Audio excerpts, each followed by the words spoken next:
Audio Jungle.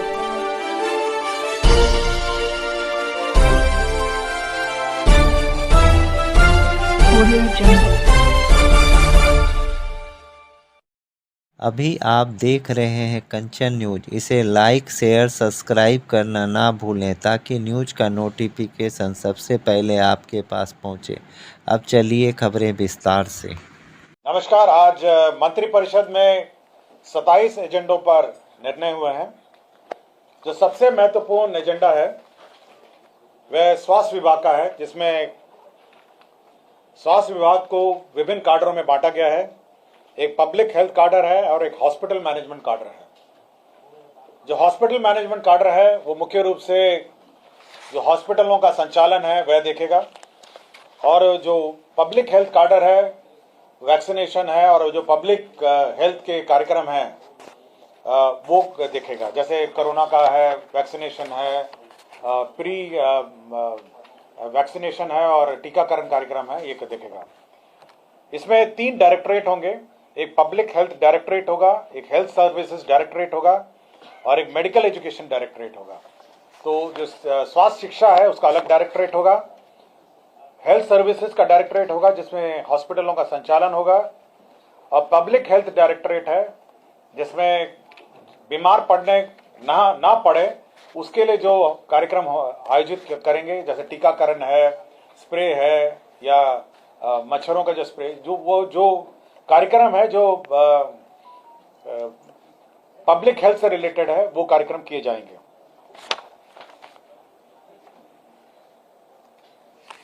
नगर विकास विभाग का जो प्रस्ताव था, केंद्र प्रायोजित अटल नवीकरण शहरी परिवर्तन मिशन है अमृत 2.0। इसके अंतर्गत मोतिहारी सीवरेज नेटवर्क परियोजना 399 करोड़ 27 लाख 28 हजार की योजना स्वीकृत हुई है। नगर विकास का ही एक प्रस्ताव था, केंद्र प्रायोजित अटल नवीकरण और शहरी परिवर्तन मिशन अमृत 2.0। इसके अंतर्गत बक्सर जल आपूर्ति परियोजना, इसकी कुल राशि 156 करोड़ 1 लाख 32 हजार रुपए है। बिहार विद्यालय परीक्षा समिति में जो संबद्ध हमारे माध्यमिक विद्यालय हैं, ये करीब 626 स्कूल थे जो मानक पूर्ण नहीं करने के कारण इनका कोड जो है सस्पेंडेड था। तो राज्य सरकार ने मोहलत देते हुए 1 साल और इसको एक्सटेंड करने का निर्णय लिया है। 626 माध्यमिक विद्यालय हैं जो 31/3/2026 तक ये कोड अब एक्टिवेट हो जाएगा, और इसी बीच उनको अपने मानक को पूर्ण करना होगा।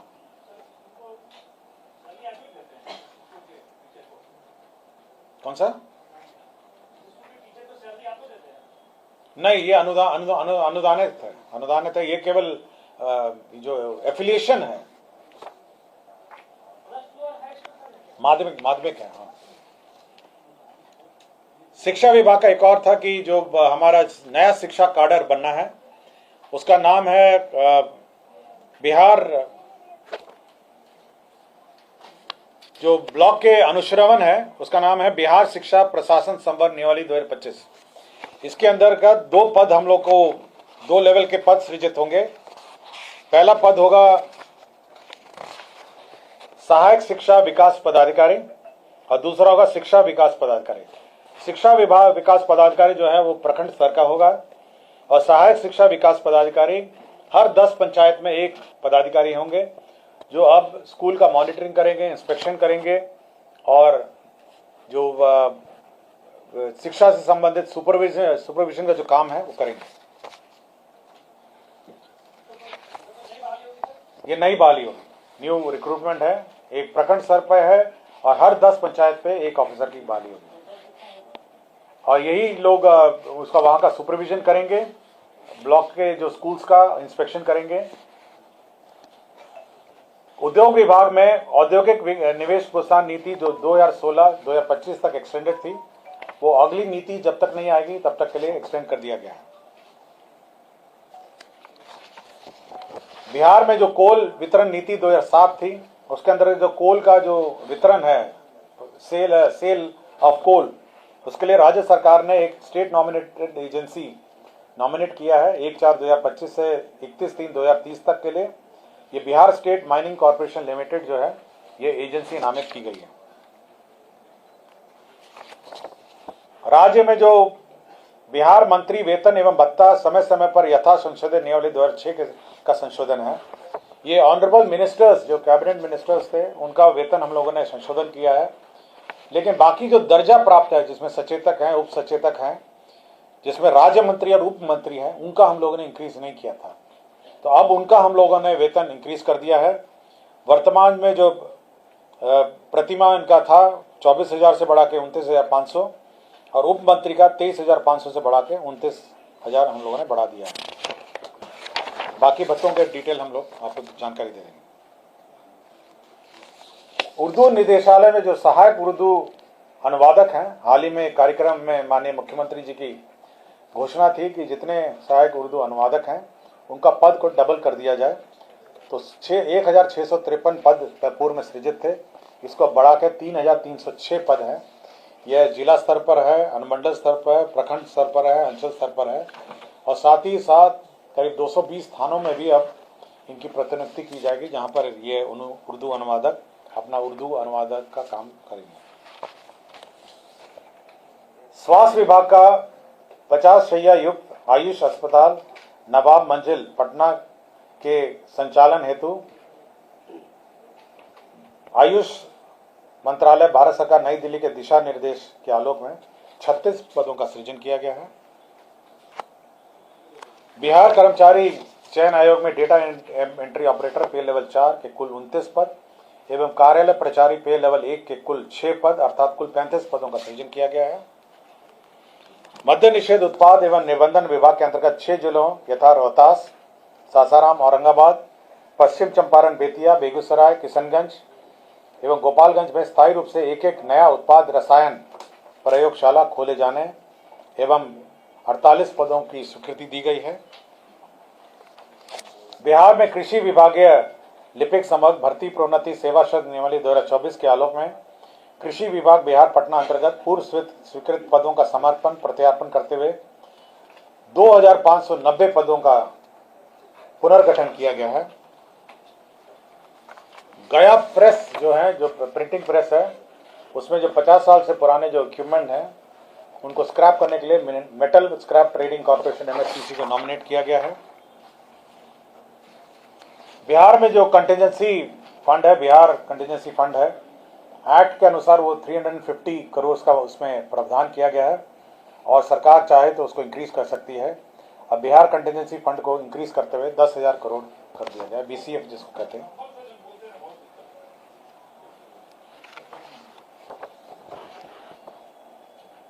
वित्त विभाग ने जो बिहार 7th राज्य वित्त आयोग का गठन किया है, उसमें 3 मेंबर हैं, उसकी गठनोत्तर स्वीकृति किए गए हैं। 3 मेंबर का मैं नाम पढ़ देता हूं। इसमें श्री अशोक कुमार चौधरी जी हैं, सेवानिवृत्त भवप्रद से ये अध्यक्ष हैं। श्री अनिल कुमार सेवानिवृत्त बिहार प्रशासनिक सेवा ये सदस्य हैं। डॉक्टर कुमुदिनी सिन्हा सेवानिवृत्त विभागाध्यक्ष अर्थशास्त्र संकाय पटना विश्वविद्यालय सदस्य हैं।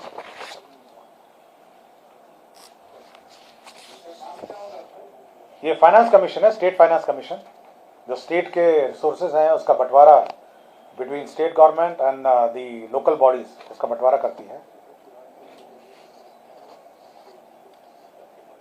स्वास्थ्य विभाग का ये प्रस्ताव था। बिहार दंत शिक्षा सेवा ट्यूटर सहित संबंध नियमावली 2025 को स्वीकृति दी गई है।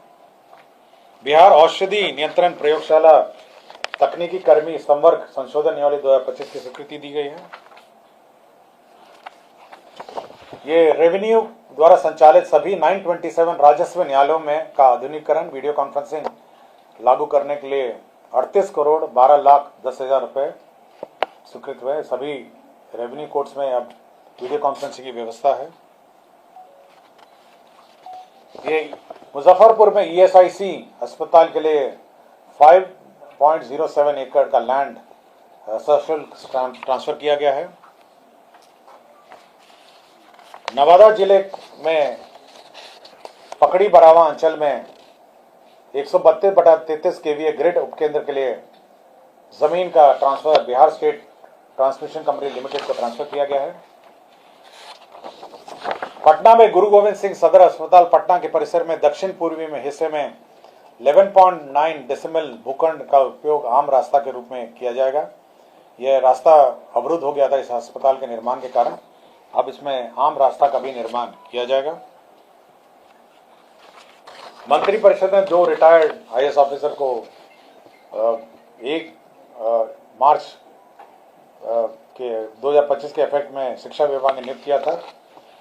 उनका डेजिग्नेशन अब संविदा के आधार पर परामर्शी के रूप में परिवर्तित कर श्री बैद्यनाथ यादव और श्री पंकज कुमार को नियुक्त किया है 1/3/2025 के इफेक्ट से। डॉक्टर रमन ये 19/12/2021 से बखड़ी बेगूसराय से लापता थे नौकरी से, अनुमंडलीय अस्पताल बखरी से। इनको बर्खास्त कर दिया गया है। स्वास्थ्य विभाग में डॉक्टर तबरेज अख्तर प्रधान अध्यापक, मोनाफेउल आजाद से प्रभारी प्राचार्य, इनको अनिवार्य रूप से सेवानिवृत्त कर दिया गया है। नगर विकास विभाग में श्री सुधीर कुमार बिहार नगर सेवा, ये तत्कालीन नगर कार्यपालक पदाधिकारी नगर परिषद नरकंडियागंज थे, इनको बर्खास्त कर दिया गया है। और विभिन्न नगर निकायों में जो बकाया शुल्क है उसका भुगतान 31 मार्च से पहले कर दिया गया था 301.18 करोड़, उसकी घटनोत्तर स्वीकृति मंत्रिपरिषद ने दी है। तो कुल 27 एजेंडों पर मंत्रिपरिषद ने स्वीकृति। न्यू अपडेट के लिए देखते रहिए कंचन न्यूज।